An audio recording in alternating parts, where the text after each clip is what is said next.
All right, we're back again with Aristotle, now in chapter 12 of the Nicomachean Ethics, book 1. This chapter, we're going to see something quite interesting in a different way. Namely, shall we say, a different view of value than we would often hold today. So this is a good chapter to spend some time on. Well, they're all good chapters to spend time on, but this one gives a good insight into how Aristotle thought about value and what, in other words, what he thought was important.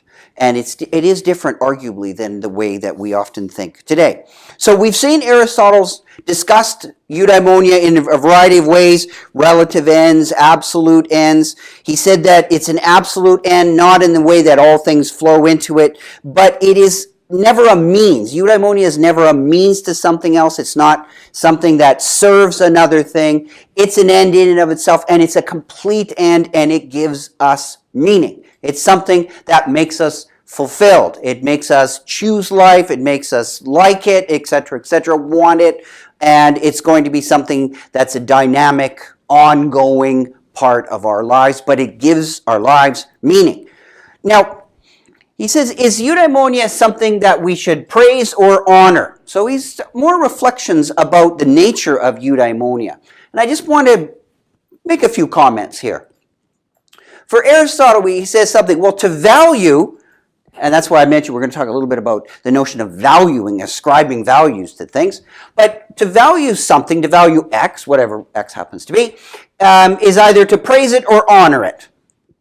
Now, for Aristotle, when you praise something, you're saying it's good for something. You're praising something, like you're praising, you could even praise money or whatever and say, what's it good for? Well, it's good because I can do things with it. It enables me to do something. So the praiseworthy is the set of those things that enable us to go on to do other things. It's something that gives us a capacity or an ability or maybe even a power, if you like. So we praise the things that that enable us to do stuff because they're good for something. But think about also the things that we praise are kind of subordinated to the things that they enable us to do. We praise money because it enables us to get a yacht or a fancy car or a big house. We praise money as a means to something. So the idea of that which is praised, it's subordinated to the good that it enables us to get.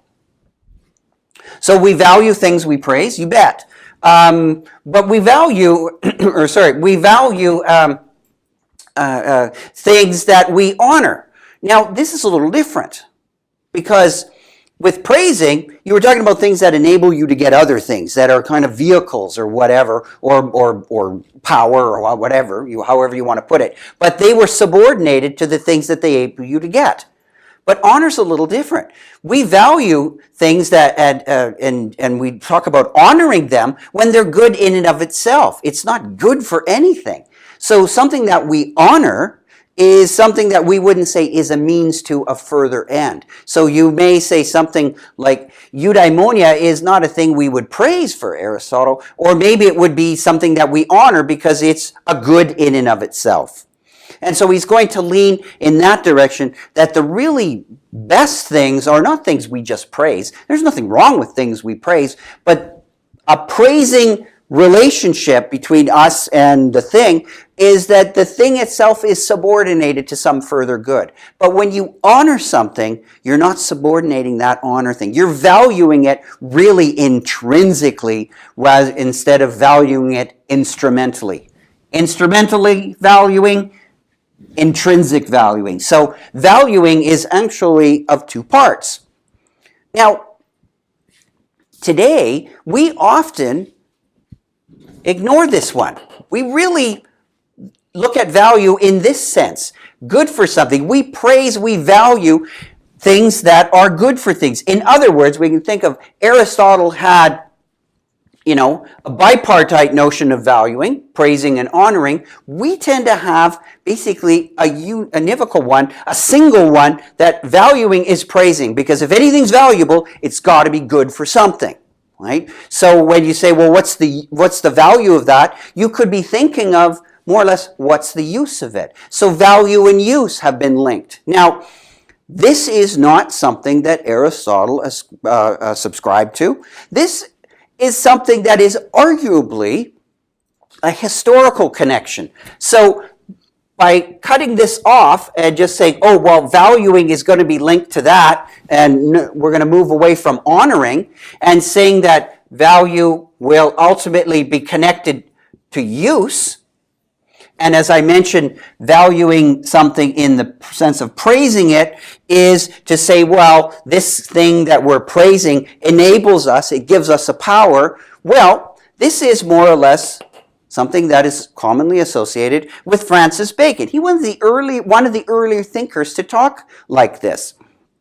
Francis Bacon had a very negative view of the ancients and their views on knowledge and their views on life in many ways. He took a lot of things from them, but he rejected a lot of them as well. Now, Francis Bacon is several centuries after Aristotle. I just want to make a little note, just to keep you aware of a contrast. We're more like Bacon than we are like Aristotle in many ways.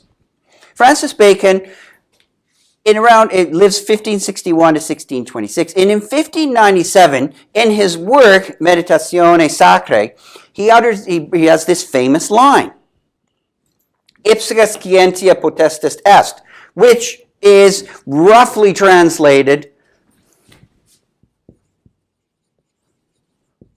knowledge, because scientia is often translated as knowledge. Knowledge is power.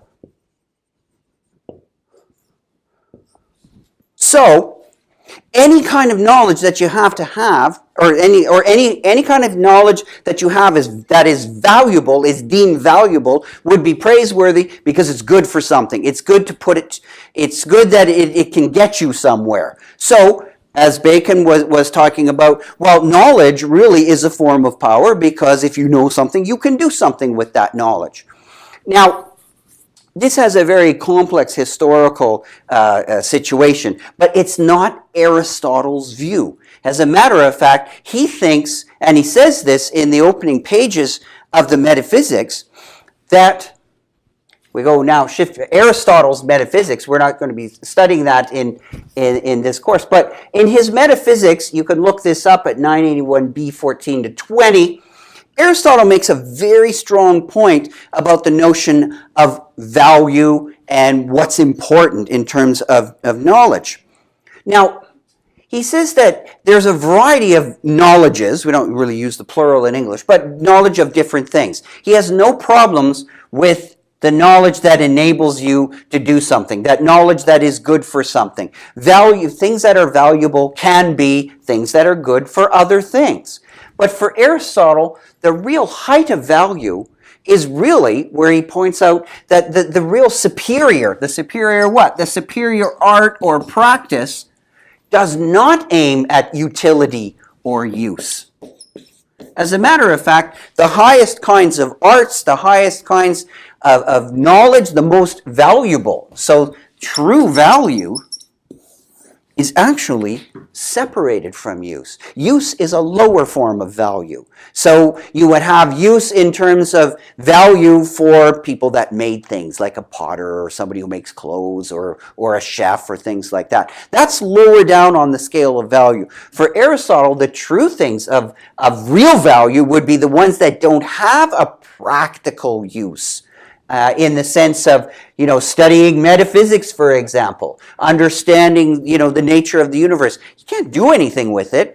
Nowadays, we tend to think that all physics and everything we learn about the universe will ultimately translate into something we can do. Aristotle didn't have that view. He thought the highest form of knowledge would be just knowledge for the sake of knowing how the universe works. You're not going to do anything with it. It's the knowledge for the sake of knowledge. So knowledge that doesn't aim or even think or doesn't concern itself with the utility or any kind of use. So true value is basically, in a sense, you could say it's useless. Not useless in the sense of having no use whatsoever, but useless in the sense of no real practical use. Like, it's not going to enable you to do something to know this metaphysics. But what it may help you do, and this is the true important sense of the high level of value that is not aiming at utility, is that the use of this is not going to be a practical sense, but this kind of knowledge may help you lead a better life, give you better things to think about, and increase or at least augment your chances of achieving eudaimonia. So Aristotle does think that something that doesn't aim strictly at utility will have a value in itself, and a very high one. It just won't enable you to get around or manipulate your world. But what it will do, in a sense, we could say that it will allow you to manipulate yourself and change yourself and increase your chances to live a happy life that is one of eudaimonia. So that's a very different view than the one that Bacon had, which really collapses the notion of value into things that are good for something and really doesn't recognize the notion of something being valuable that truly has no practical application. All right, so that's a wrap up for chapter 12. See you next video.